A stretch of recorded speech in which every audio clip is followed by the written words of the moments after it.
बदीन में सिंधियाना news network के reporter रोशन दिन कोरे जो मूजिब सजे मुल्क जियां बदीन में इमाम हुसैन अलैहिस्सलाम जी अज़ीम ऐं लाज़वाल कुर्बानी के भेटा पेश करण ला हर तरफ लबैक या हुसैन जी नारन जी गूंज में बदीन में मुहर्रम हराम इंतहाई एहतराम ऐं अक़ीदे सां मल्हायो पियो वञे।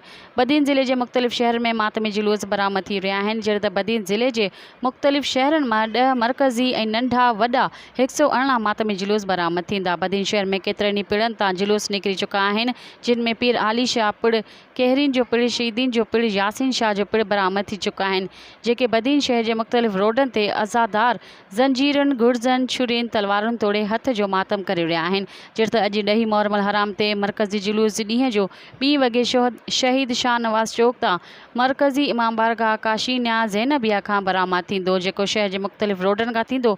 मेहरान चौक ते इमाम बारगाह कसरे शाह नजफ़ साम्हूं मजलिस थींदी, जंहिंमें इमाम बारगाह सजादिया, इमाम बारगाह अज़ाखाना ज़हरा मजलिस बाद निकिरण जुलूस हिन मरकज़ी जुलूस में शामिल थींदा।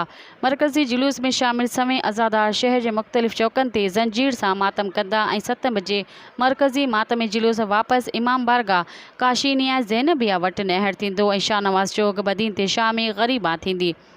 जुलूस वारनि मरकज़ रूटनि ते आज़ादारनि लाइ जगह जगह ते सबील ऐं लंगर विरहायो पियो वञे। ॿिए तरफ़ सिक्योरिटी जा इंतज़ाम तई सख़्त कया विया आहिनि। SSP बदीन पारां सिक्योरिटी के 6 ज़ोन में विरहाए 1500 पुलिस एहलकारनि ऐं 107 ladies police एहलकार, 15 SHOs, 6 DSP, 2 ASP, 1 SP ऐं 1 SSP मुक़ररु कयो वियो आहे। बदीन पुलिस मातली ऐं कढण शहर के इंतहाई हसास करार ॾिनो वियो आहे ऐं सिक्योरिटी सख़्त कंदे पुलिस पेट्रोलिंग वधाई वई आहे। हथियार करण ते भी बंदिश वधी वई आहे। बदीन ज़िले के 10 मरकज़ी इमाम बारगाहों ते पुलिस पिकटूं पिण क़ाइम कई वयूं आहिनि।